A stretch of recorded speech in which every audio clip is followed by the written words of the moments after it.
Today on the Winning with Shopify podcast, I think I've lost track of how many times I've been on. I don't often hear AI and email in the same conversation. In the AI age, people really still want that human support. One thing I love though is you're taking it back to the basics of marketing. We've seen some people try some bad decisions and it worked for once or twice, and then they have to dig themselves out of the spam folder. My poor wife, every time she's shopping online, I'm saying, "Oh, how'd you get there? What do you see on this page? You know, I can never turn it off." Yeah, I do the same.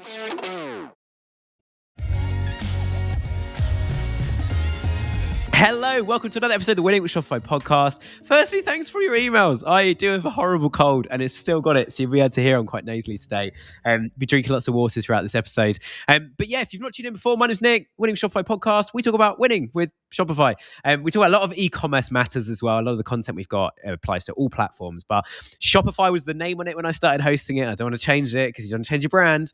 And my very special guest, who I'll introduce now as well, is Brian from Seguno. And Brian, last time you were on, we spoke about someone changing their brand. So the irony, I just managed to pick up on that. But Brian, welcome back. How are you? Yeah, thanks so much, Nick. I'm looking forward to it. It's good to be back. I think I've lost track of how many times I've been on, but always look forward to our conversations. I'm excited about the topic today. Absolutely. And like I was saying to you before we hit record, you're our second most frequent guest we've ever had on the show. So it's great to have you here. That's right. I don't think you are speaking. I was going to say, we need to shout out the podcast. It's not the podcast, sorry, the webinar. The webinar is in my notes that we need to talk about that today as well, everybody. So on the 26th of February, which will be a few days after this has gone live, we are running a webinar. Brian and myself are both going to be on it. And we're also going to be joined by TaxCloud, who are most amazing software, especially if you're in the US and you're trying to deal with your tax matters. So definitely click on the link below. We've been chatting about it in our emails. I think you guys have emailed out. I think TaxCloud are emailing about it as well. We can try and get a good crowd of people together live on that webinar. It will also be available on the podcast and YouTube afterwards as well. But today, world exclusive, there's a new thing called AI. I'm joking. Obviously, we all know what AI is.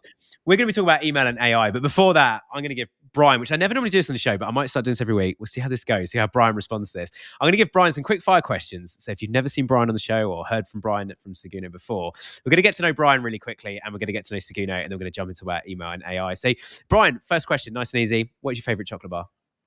Oh, favorite chocolate bar. Oh man, I am a big fan of a salted caramel bar. So this is a little bit more. We're going to go a little bit more into like kind of the chocolates, the truffles. Salted caramel is a strong start. I like that. Salted caramel. You know, you need that sweet, the savory, I think the balance of the flavors there. Absolutely. And you get that salt flavor slightly after as well, don't you? It's nice. Yeah, that's right. It's the finish. So, yeah. Nice. Right, you're going to a coffee shop. What are you ordering? Oh, cortado. Absolutely. And not the American cortado. I don't need 16 ounces of milk. I'm looking for my nice traditional cortado. I can't believe I ordered a large latte in Starbucks. I don't normally drink lattes, but I just want to see how big it was when I was in San Francisco, and they literally gave me a trolley. Like, they were like, "You're going to need a trolley to wheel this thing out." It's roughly the size of your head, right? Roughly about the same size as your head. So yeah. Nice. I mean, it's very similar to mine. I like that a lot. Current favorite song or playlist you're listening to? Oh man, favorite. Let's see, what is it? 12 to 12 by Somber song. I had a buddy send me that, and it's tough to not just want to dance and move a little bit to that one. So I like that. There's a lot of doom and gloom in the world. We need something you can move to, something with a good beat and a bass line. Like, yeah, definitely. And final question before we ask you a couple of questions about Seguno. What is your secret but weird food loves? What's something that makes people cringe, but you're like, do you know what? This just hits the spot. Oh, geez. I don't know. I think maybe this is the Americans might not cringe as much, but I don't know how other folks would feel about it. But here at Seguno, we're huge hot sauce fans. So there's a new taco shop that opened up, and they have the Diablo sauce that I had to get just a pint of that to go.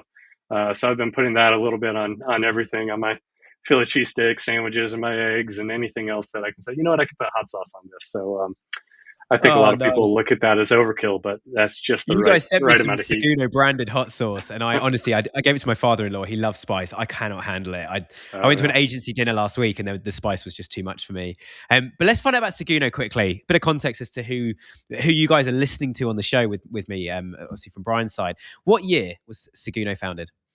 Oh man, let's see. I may have to do the math. I haven't had enough coffee for that right now. We just had our ninth birthday actually last week. Nice, nice, So we had nice. our ninth birthday last week. I hope Chris treated Very, you all he did. We had cake, of course. You got to with hot celebrate sauce. Or? the milestones.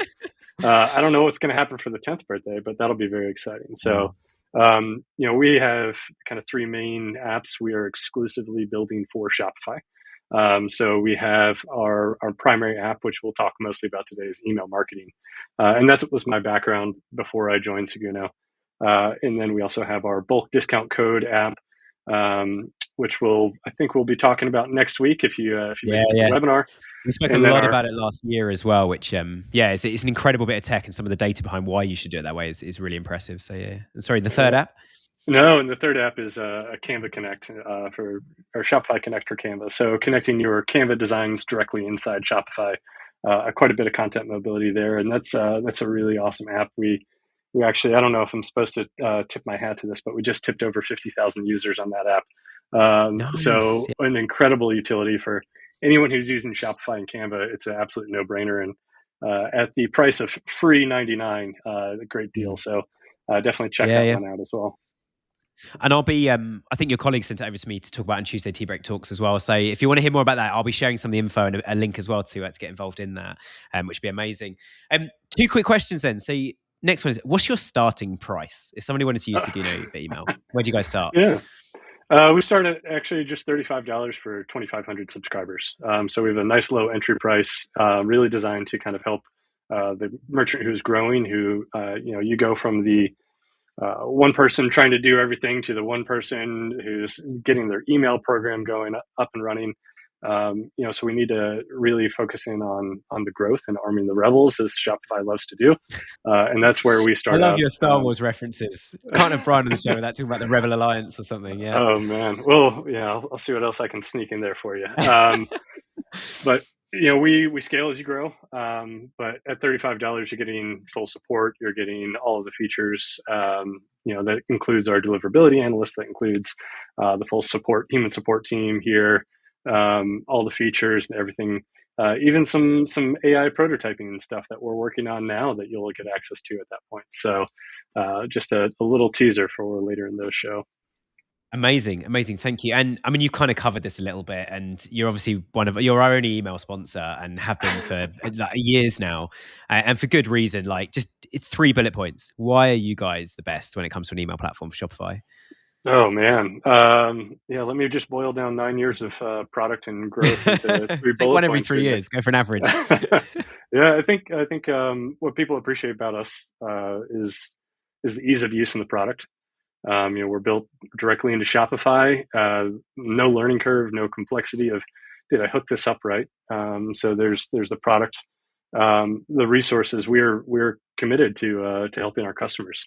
We only do as well as they do, and you see that echoing throughout the Shopify ecosystem. And the last thing, it's the support. The team here is incredible. We don't just answer your question and toss you a link. We're actually checking in, making sure, did you accomplish what you set out to do? And I think that in the AI age, people really still want that human support. So we're here. We're happy to help all of our customers achieve their goals. So. And I can vouch for that as well. Some of the clients we've introduced to you guys, like you've ended up chasing them and come to me being like, I've still not heard from so and so. Like, can you give them a nudge? Like, I'm trying to help. Like, we're not making any more money out of this. We just want them to grow. Like, but yeah, I mean, the team are amazing, and I think faceless technology can only take people so far. And actually having someone like Brian at the end of the email inbox or phone to talk to and ask questions is so powerful. Let's talk about AI. Everyone's heard of AI. Everyone's heard of email. I just want to interrupt today's episode to tell you about some big news for Shopify merchants. Yotpo, which you might be using, is sunsetting its email and SMS products. You may have got an email from them, and if you haven't, this might be the first time you're hearing about this. So if you have been using them, then you might be wondering what's next. Well, our sponsor Seguno has you covered. Seguno is the most deeply integrated email marketing platform for Shopify and makes switching really, really simple with hands-on onboarding, migration help, and deliverability expertise. Right now, with code WWS20, you get 20% off your first 3 months with Seguno. So don't let your marketing skip a beat. Switch to Seguno today at seguno.com/winning with Shopify. I said to you before we hit record, Brian, I think it's a good point actually, that I don't often hear AI and email in the same conversation. I hear about people shopping on AI. We hear about AI tools that can speed things up. How's AI changing the email landscape at the moment, or how should people be using AI in email? Yeah, absolutely. Well, I just want to make one thing clear that I, for one, welcome our AI overlords. So, if they're listening, I do welcome them and wish them well as They're they not take the over the Imperial world. Guard. They're part of the Rebel Alliance trying to help us. That's right. No, Yeah. I think AI and email is coming through in a couple of different ways. We've been talking about the tools for years now, and people said, "Oh, I can do all this with AI. Look how much more productive I am." And then it's the distrust of, is this a real video? Is Nick even a real person, or is this an AI bot that somebody Yeah. designed? Or Someone talked that much the nonsense on a podcast for so many years now. Like, That's a training model right there. But yeah. now what we're hearing on the email side of things is we're getting back into kind of the fear of the unknown, right? And so um, a lot of folks are thinking of AI and email as almost just the next extinction event, right? So we keep having these extinction events in email. I think I'm on my fifth one by now in my own time in email. When you lose tracking, or you lose Gmail's adding the promotions tab. It's the end of marketing as we know it, and AI sorting and summarization. It's the end of what we know. And the truth is that email still has the top ROI of any marketing channel, and it will continue to be the most cost efficient because you're talking to your customers. You've got your audience right there. You're not just sending your message out into the ether. So I think when you understand a little bit more about the way that AI is interacting with the content, then also how the inbox providers are using it, and then also how your customers are using AI to view your content, it takes away a lot of that fear, and it's just kind of going back into the basics that hopefully we'll dig into a little bit more here. Yeah, yeah. And I guess with that inbox, for example, I mean, one of the first points we're going to talk about is filtering. How, and I assume that's what was meant by the question around like in an AI filtered world. Like when you send emails out to people now, how does AI actually do the filtering process? Like, is it in the spam filter? Is it they filter things in people's inboxes? Is it like loads of us are starting to use the functions of like, you need to follow up with this person. It reminds you to do things like that. And you're like, oh yeah, I sent that contract months ago and they've still not signed it. There's all these things it's supporting with. Like, how is it affecting specifically when brands are trying to send emails out to communicate with customers, either at mass or one to one? Yeah, absolutely. So there are more AI tools that we're seeing evidence of in the spam filtering. And that's really more of if your emails are getting through to your provider or to your recipients or not. And we look at that kind of on the inbox provider level. So they are using these tools just like we are to be better at their jobs. They're better at detecting what's spam, who's an engaged contact, who is doing something crazy, and they need to protect their inboxes. Yeah. Protect the inbox from these senders. But then really that is up to just you doing the right thing and those best practices that we always talk about. But then when it does get through, what people are afraid of now at this point is kind of the growth of the next level from the promotions folder. And that's kind of, you're doing a lot more sorting, a lot more prioritization. Things are moving around in the inbox. Right now, there are Gmail app, Apple Mail app, which is most of the American inbox providers. There are Superhuman. There's all sorts of these different providers that are starting to bring more of the AI in there. And what they're doing is they're kind of organizing based on what they think that recipient wants to see. So there's kind of the layer of, hey, we're going to apply our AI filters to all of your mail. And then for Nick's inbox, what do we think Nick wants to do? He wants to be reminded about Yeah, that yeah. contract that he still hasn't gotten paid for, right? So Yeah. we're going to move that to the top. Hey, contract lapsing. They're looking at the content in kind of mainly three things, right? So the pieces that we're kind of looking through here, and I'm trying to remember my notes. It's going to be a little bit more in terms of your previous engagement, right? The machine learning of when you receive it like this, are you opening it, you're clicking it, you're responding to it. Okay, that's going to bring you out of kind of the promotions folder or the shopping folder and into the inbox. All right. And then it's going to try to read the content. And that's where you start to see some interesting things. When you're reading the content, we're finding a lot more in terms of clear call to actions and urgency. Discount expiring now, discount expiring tomorrow, that's right up at the top. Or bill due today. right? And these are for all different types of emails.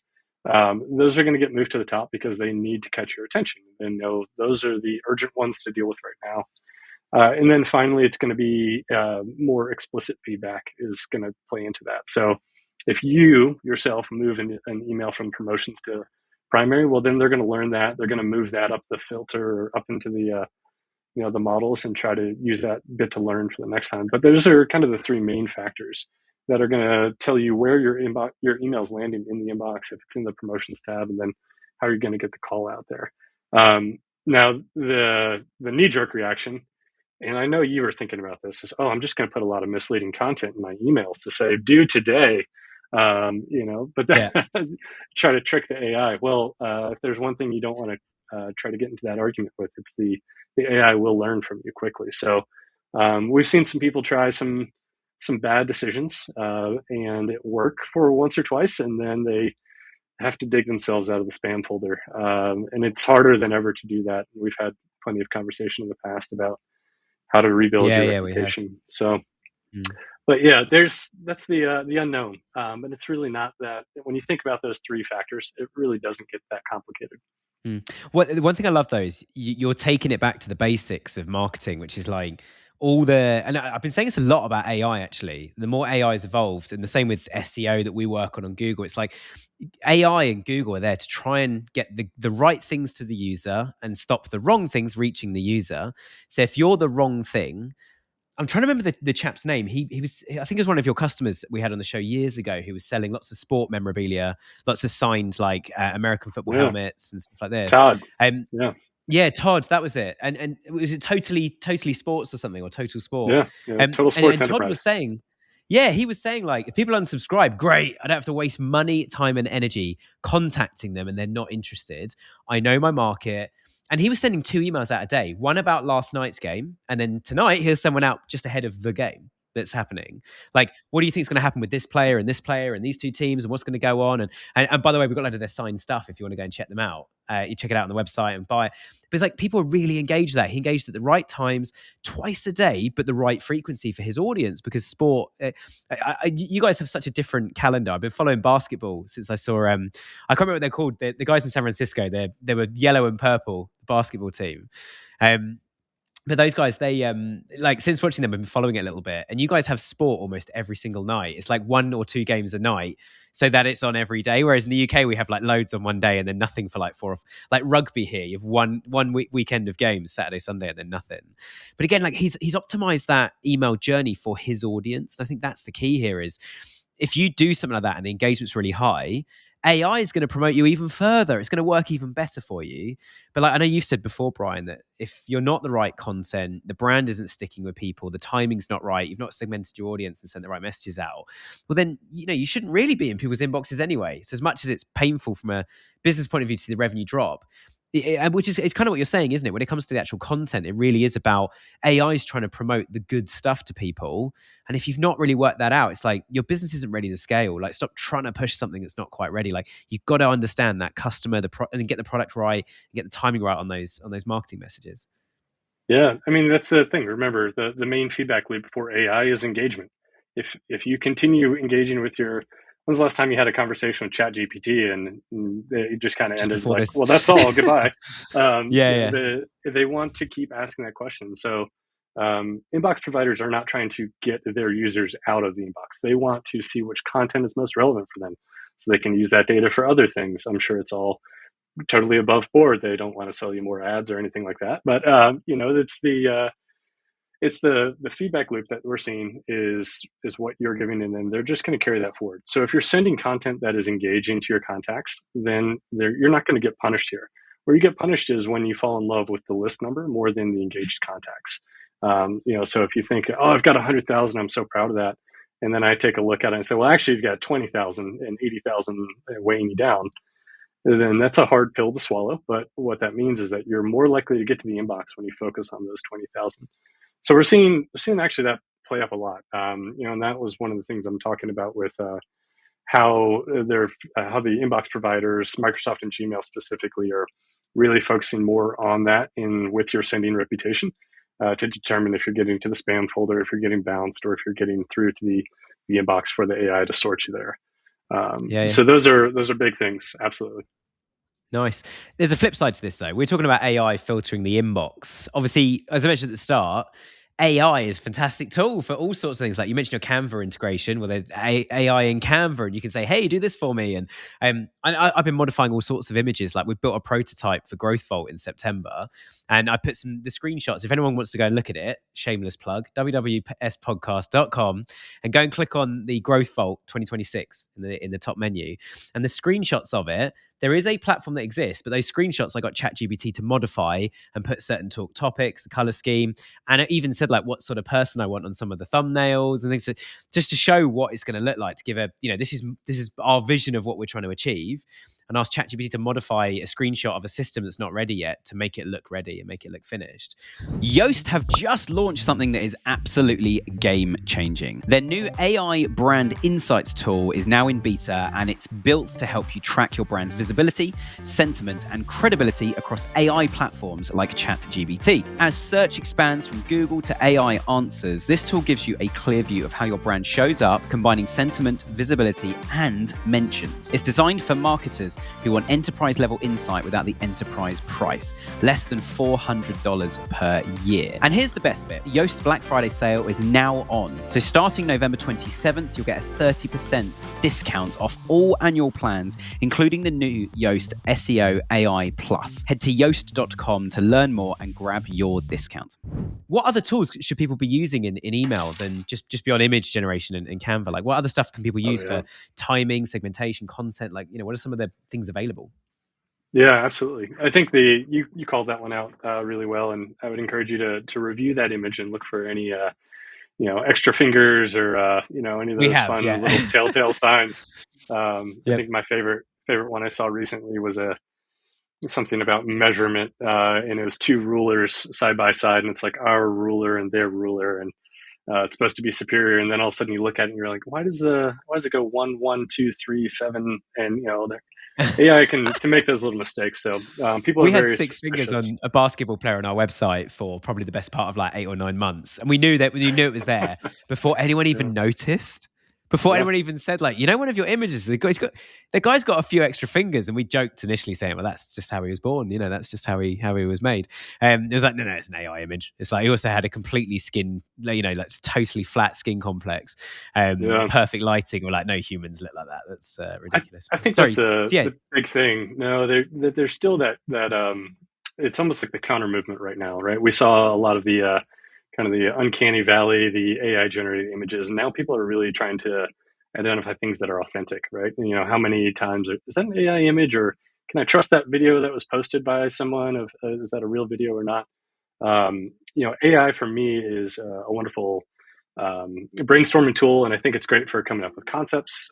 It's great for image proofs. There are image generators, but I think really what it comes down to is making sure that what AI can do really well for you in Canva is help you to style something. I wouldn't put it into a fake setting.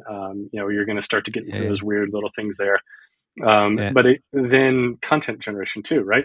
So it can help you to say, hey, brainstorm this. I want to be really direct. Find me a fun little pun, a little quip. Let's make this cat theme somehow. Let's work meow jokes into everything that we can. There are fun little things that you can do with it. But what people are craving right now is really that authenticity. And so, when I'm looking at using an AI tool, I'm making sure that I'm not using any of those telltale signs, and I'm using it kind of working through here, and then I'm bringing it across. It is fantastic for speed, right? I mean, how fast can you come out with a new proposal for a new customer, a new account that you have? Hey, I want to do this audit. These are the things I've thought of. What does this mean? What else should I look at? It's really great for research. And I think one of my favorite tools that I'll be keeping a close eye on is Shopify Sidekick. Because Shopify obviously is all in on the AI train, right? That's all the news you hear about. Sidekick's awesome. Sidekick is so good. Yeah. It is getting better so much faster too, right? So, Shopify has all your data. You ask it questions. You're not having to worry about if the data is feeding across. I think Sidekick is really great at helping you identify customers that are likely to churn, customers that are likely to repeat purchases. I use Shopify to plan my promotion, or Sidekick, excuse me, to plan my promotions of, hey, what's my AOV right now? Great. I want to put a discount above that AOV. What are 2 tiers above that so that I can plan and I can increase my cart sizes? There are little questions that you can ask just to do things more intelligently. And I think that makes a huge impact in just the efficiency of your business. Yeah, and I think just add on Sidekick for everyone.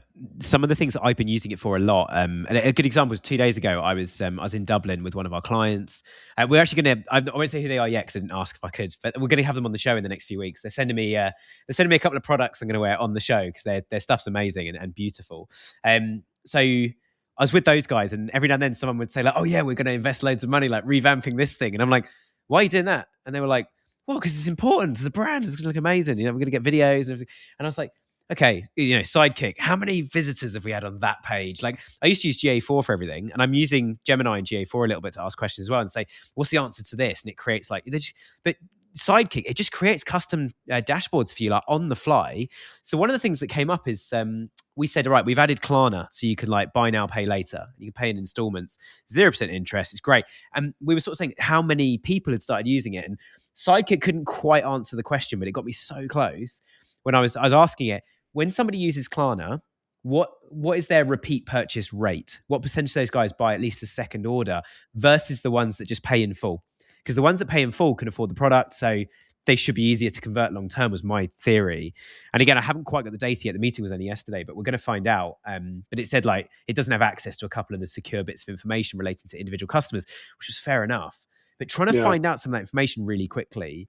One of the guys said, we're optimizing for mobile because like everybody does it on mobile. And I checked the data and was like, well, it's 65% on mobile. So you're right, but 35% desktop, and desktop convert 3 times. It was not the same client, but another conversation over the week. 3 times as many customers on desktop convert. We need more desktop traffic. Like mobile's great, but we need more desktop traffic. Like it converts 3 times as much. So we could pay double the click cost on Google Ads for desktop and still make more profit. And you start drilling out, but again, Sidekick was just giving me the answers, and same with Gemini and GA4. It's just so fast. I love that. That's still there's still a difference between this is this a phone purchase or a laptop purchase? And oh man, if you're over a certain price point, that phone's going down, the laptop's coming out. Oh yes. Still. But, although I tell you one thing that's changing a lot is we work a lot in B2B as well, both e-commerce and lead gen. So in B2B e-commerce, we're seeing so many more mobile devices buying things. And we're actually seeing customers that have done like a big order on a desktop, then order like just little products here and there. Now that they've built that trust and this company's great, they're like, oh, I'll just jump on their website quickly and buy another 2 of those. Like I bought 400, we got 2 new starters, we need 2 more desks. Let's get 2 more desks. So it's been fascinating seeing that balance as well. We had a client that sells office furniture, and they did the whole thing mobile first website on Magento. Firstly, Magento, like what were they thinking? They called us after they built the Magento site, but then we were like, you've only had I think 3 orders, and then all of the rest of your orders have been on desktop in the last year.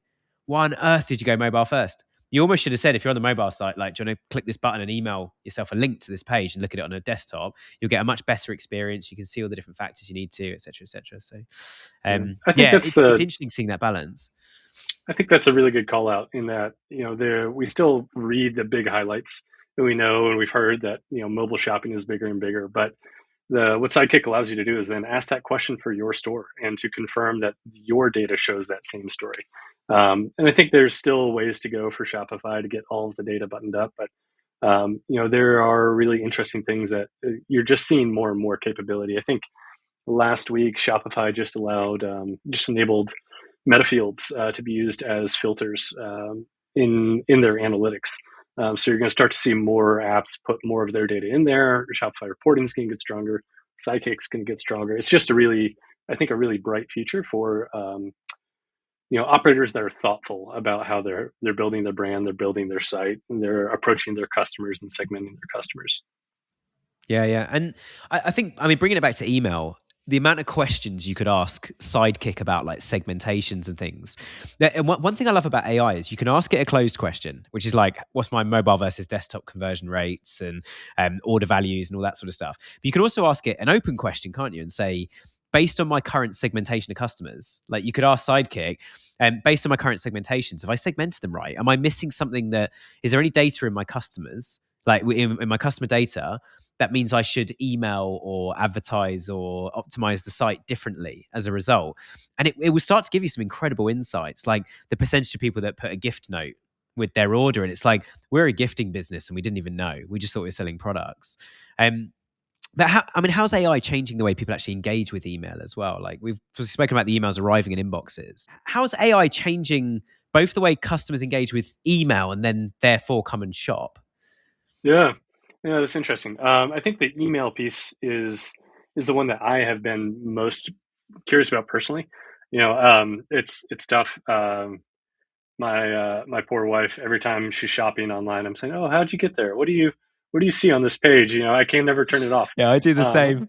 I'm like, which email? What did you like about that email? And so I've been spending a lot of time in my own inbox watching the AI summaries. And I think that that's something that people are going to have to retrain. So, for the past, we've had our subject line and our preview text, right? And the preview text is our little teaser that we're putting in there. And we've been hearing for years that eventually that preview text is going away and the inbox is just going to make their own. But I haven't seen people adopt that or adjust to that just yet. One of my favorite ones that I was looking at yesterday was even Nike. So the preview text is kids, children, promotion, denim available, free shipping over 50. And then I start to open that up and I say, all right, what are they looking at here? How are they deciding what's in that? Because that is a big difference that you can stand out in the inbox because of that little teaser line, right? And so what I'm starting to find is that folks they're not using clear text, that preview text, that AI summary is just missing the mark completely. So in terms of design and how you can control that, clear language, really calling out the products that you want, it's going to summarize those and it's going to highlight what it thinks is the most impactful thing. So don't bury your promotion. Don't bury the hero products. Don't bury that it's a brand new or limited time or restock. A lot of those, and we were talking about it earlier, when people are trying to work around and put misleading subject lines and misleading content about your order shipped soon. And you're like, what order? I didn't order. And they're like, exactly, you didn't order yet, but you should. Those only work for so long. But the reality is limited time run or limited inventory. Those are real things that, hey, that thing that you looked at is in there. And there are a couple different ways that you play into that. There's the browse and the abandonment automations, but really making sure that your design and your copy are very scannable. Give the bots the information that they're looking for. The second part of that is, we've been at Seguno, we've been doing this for years, and we're starting to see Gmail catch up and turn it on for a while. But there's a shopping feature in the promotions tab called Gmail Annotations, where they will actually look and grab key products, the actual discount, and the expiration of that. And they put all of that directly into the preview. So you don't even have to open up the email in order to see what the product is, what the discount is. We do that automatically, but AI determines if they are going to render that or not. If you haven't looked into Gmail Annotations, really cool thing, definitely an overlooked feature and a big benefit to anybody that's really afraid of the promotions folder or how AI is scanning it. I think those are the big ones. The other piece that we're seeing more of again is that feedback loop that we were talking about earlier. How people are engaging with your emails. If you're getting the opens, the clicks, if you're really trying to get your emails into primary, you want them to think about, well, why would Nick's email be a primary in my inbox? It's because Nick and I will exchange a bunch of emails. So asking for things like feedback in an email of, hey, we're so excited that you just made your first purchase. Please respond here. Let me know how it goes. Send me a picture of your beautiful new piece of furniture that you just purchased, or the new outfit, or anything that we can do to try to get that authentic engagement is going to help with the inbox placement there and how people are engaging with that. So. I found an amazing campaign just off the back of that. What you just said, I found an amazing campaign a while ago where there was an automatic email that went out, and you can decide which side of this line it's on. That, like, thank you for your purchase. Oh, you haven't purchased yet, or like, or whether it's on the side of the line of going like, no, it's just really nice engagement. When you talk about trying to get the customer to reply from their inbox to to your email domain to build that two-way connection. They had an email went out from someone in customer service. It was a real person, and they would alternate who it came from on the emails. But it would come out, and it would just be like a very simple, like, "Hi, Brian. Hope you're well. I just wanted to check your order arrived okay, and that everything was packaged well. Could you let me know what you thought of it?" And that was it. Similar story, but they had that as like they had 10 people in the customer service team, and it would just alternate between the 10 people. I thought it's such a simple, fast, easy way to get that engagement. And I thought it was great just to start a conversation. But as you've described, like with AI filtering the inbox now, that means it's like, oh, look, this brand's emailing Brian again. It's like put it straight at number one in the inbox. And I think it's such a powerful way of doing that. Oh, absolutely. And that customer experience, there are so many positive benefits from that, right? There's the repeat customer rate, I'm sure, shot up sky high. The marketing efficiency shot up. The open rate probably jumped because those emails are landing better for those customers. But those are things that we've always said that we need to take better care of our customers. But now AI is kind of holding us to those best practices, right? It doesn't have to be anything crazy revolutionary. That's just something checking in you would say, hey, I care about my customers. I'm going to respond to them. They respond to me. And AI says, oh, this is a good interaction. Absolutely. They'll bump it right up to the top of the inbox there. Yeah. Something that fascinates me, I haven't looked at it yet, but my wife ordered something a couple of weeks ago, and it was like a very sentimental gift for like several people in the family. And she'd ordered multiple of them and only one arrived, and the pack slip said she was due multiple of them. And she sort of phoned customer service, and she was a bit grumpy, but about a minute into the conversation on the phone, she's like, oh, you're going to send me another one, next day delivery and a discount code. Like, oh, thank you so much. She was a bit grumpy at first, going, I've ordered these, like I need them quickly. And they're like, don't worry, another one will be with you tomorrow. What was fascinating is she then like the next day I saw her browsing their website going, maybe I should buy some other stuff. And I wondered how many people have had a bad experience, but then customer service have put a cape on and saved the day so quick. That's actually because of the engagement. And this is like, if you did it over email, you would get that same thing we're describing of that reciprocal email conversation.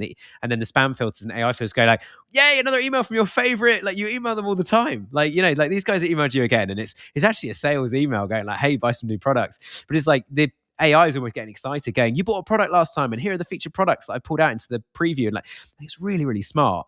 But I just thought, I haven't looked at any clients yet, but I wonder how many have like made a return, contacted customer service, and the lifetime value is now higher. Not that you should always never send enough products or deliberately send the wrong product out or something. But I mean, last question, like if we come down to land on this, and I love questions like this. I love the like if you were going to start out question. So Brian, you're an e-commerce brand. You're starting out from scratch. And you're like, right, you're obviously gonna use Seguno. There's no question about that. It's best software in the world. Of course, yeah. Gonna use Seguno. So you plug Seguno in to be as AI friendly as possible and to be as streamlined with AI as possible. The whole email process, getting in people's inbox, but you're a new brand. You're starting out.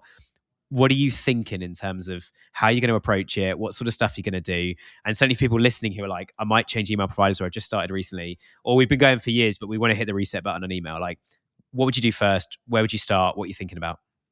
Oh, man. Well, first of all, I think I'm going to have to come back and we're going to have to do a marketing lessons we learned from our partners. We're just going to be the shopping behavior of our wives and how those work out. But let's say I'm starting a new e-com brand, and I'm starting the email program. I think there are a couple of pieces that I'm looking for. And really what I'm going to try to do is hammer on engagement. The AI tools give us so much option for personalization, and creating content faster than ever before. And so what I want to do is I want to find the best way to get them the most relevant message there.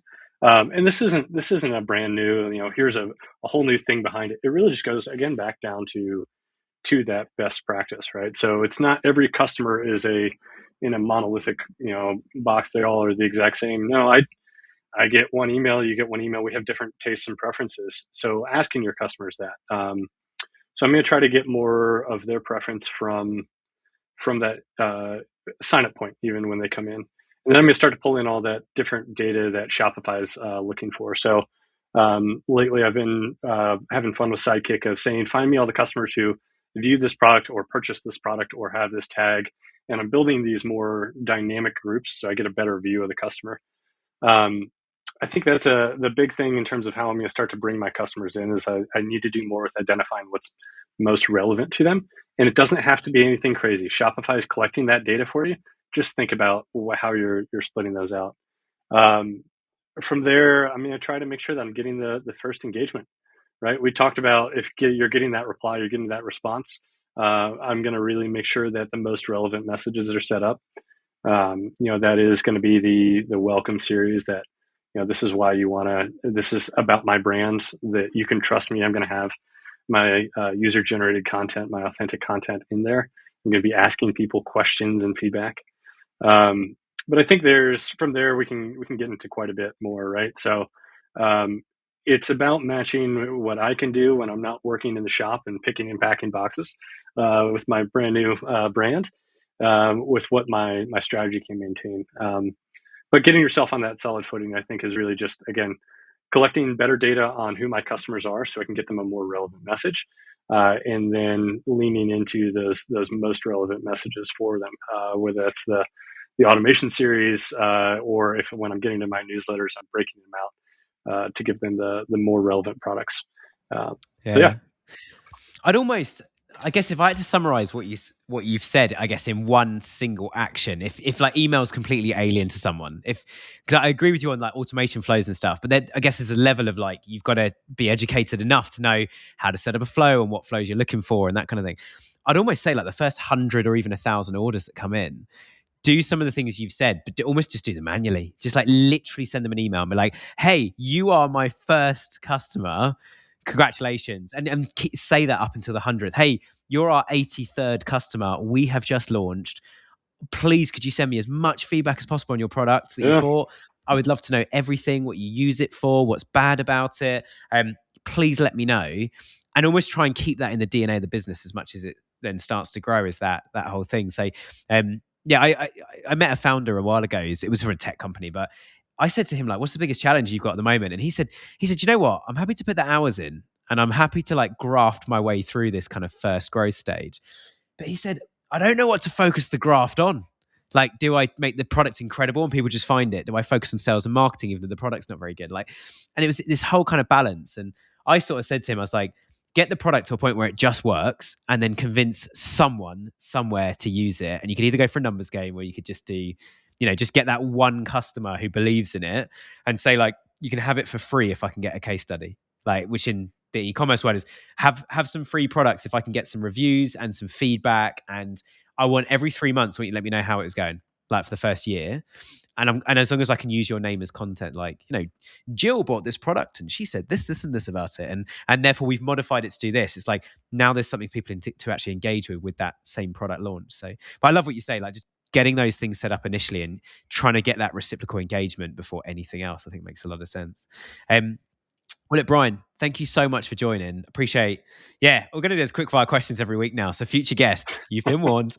I'm going to come up with some new ones. I've already written 2 down we're going to use next time.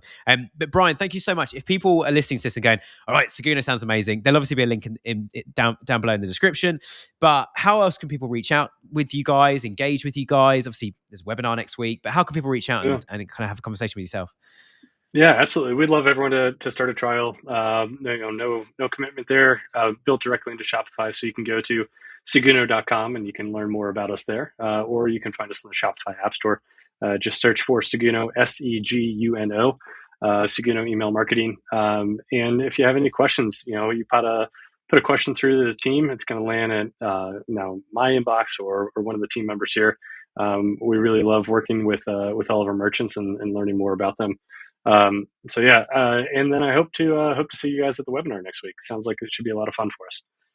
Amazing. And I'm so excited for the webinar because it's one of the few webinars I've not had to prepare anything. I'm just hosting, which is great. So, but Brian and Ryan, which rhymes, which is awesome. But Brian from Tax Club are joining us as well. And Brian there. So if you want to come hang out with us, and there'll be some live Q&A and stuff as well. So if you guys want to actually engage, and if you've got a burning question, it's nothing to do what we're talking about next week, then do let us know. Next week's theme as well, hidden threats that may be costing you big. We put a bit of an Americanism on the end with the word big. One of my English clients was like, why have we got that? Is that, but yeah, come along guys. guys, there's so much that could threaten a business this year.